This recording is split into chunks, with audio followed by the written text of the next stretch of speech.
Bonjour Théo Ampilac. Bonjour Maxime. Merci beaucoup d'être avec nous. Deuxième revue de presse donc sur précisément la presse régionale avec ce mouvement du 10 septembre, on en parlait à l'instant, qui prend de l'ampleur, mais qui prend de l'ampleur aussi en région, au point que les grands titres s'y intéressent. C'est ça, les contours de l'appel national restent pour l'instant assez flous, nous explique le journal L'Union. Les syndicats comme la CGT ont déjà annoncé des mobilisations à 10h mercredi prochain. Ils seront soutenus par les fédérations marnaises du PCF et de Lutte ouvrière. Les syndicats du monde agricole, eux, n'ont pas prévu de sortir les tracteurs, même si la colère n'est pas moindre qu'en début d'année. C'est sûr. Les actions risquent d'être un peu plus violentes dans le sud de la France. Du côté des Pyrénées-Orientales, le journal L'Indépendant nous indique que le collectif Indignons-nous prépare des actions au coup de poing, avec notamment le blocage du péage du Boulou, point stratégique entre la France et l'Espagne.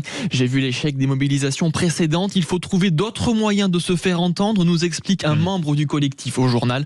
Interrogé sur le sujet lors de son déplacement à Clermont-Ferrand, Bruno Retailleau ne croit pas à une mobilisation d'ampleur, mais redoute forcément des actions spectaculaires. Il a redit notamment son soutien aux forces de l'ordre. On l'a entendu ici sur Sud Radio il y a quelques minutes.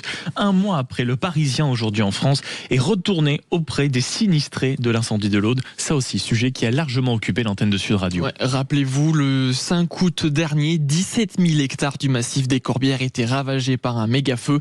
Les sinistrés se reconstruisent petit à petit à l'image de France Butler, habitante de Jonquière. Elle nous dit « Ce n'est pas facile de traverser ce paysage au quotidien, mais on essaie d'aller mieux. Ça met à chaque fois un coup au cœur. Mais ce qui rend le plus triste, c'est d'entendre les anciens dire qu'ils ne reverront jamais le village comme il était avant. » Elle se désole devant le journaliste. C'est malheureusement très très triste pour elle. Mais France, elle reste forcément optimiste. La nature est résiliente. Certaines plantes qu'on pensait mortes redémarrent. Dans un an, il y aura forcément du vert, nous dit-elle. C'est sûr que ça demande un état d'esprit, une combativité dont tout le monde n'est pas capable. Un chantier aussi qui avait fait beaucoup parler, celui de l'A69, et c'est le ministre des Transports, Philippe Tabarot, qui était en déplacement dans le Tarn. Et ce fameux chantier qui doit relier Toulouse et à Castres, il avait quelques annonces à faire sur le sujet. Oui, exactement. Ce chantier est pratiquement réalisé aux 2/3 et ce serait un drame pour ce territoire de le laisser en plan, a insisté le ministre auprès des journalistes de la Dépêche du Midi. L'objectif est de pouvoir inaugurer ce chantier dans une grande année, environ 12 à 13 mois supplémentaires, a affirmé le ministre des Transports.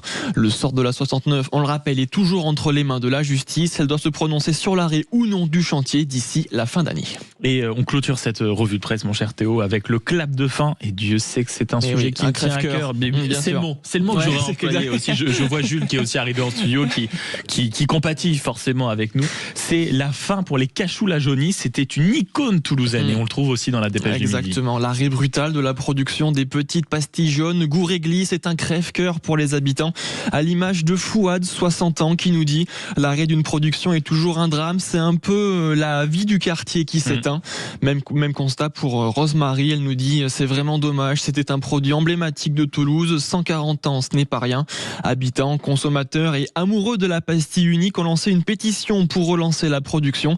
Cette dernière a déjà recueilli plus de 4800 signatures. Mais évidemment, parce que c'est emblématique. Merci beaucoup Théo Ampilac. Vous n'avez pas connu la 140 ans, non pas trop, mais là récemment, les grands-parents qui mâchouillaient ça à longueur de journée. C'était insupportable, mais ça avait son charme. C'est comme les cigarios, vous savez, c'est insupportable, mais l'odeur a quand même quelque chose de charmant. Merci beaucoup pour cette revue de presse des régions. Ce sera tous les week-ends, tous les samedis et dimanches après 9h. Merci beaucoup, mon cher Théo.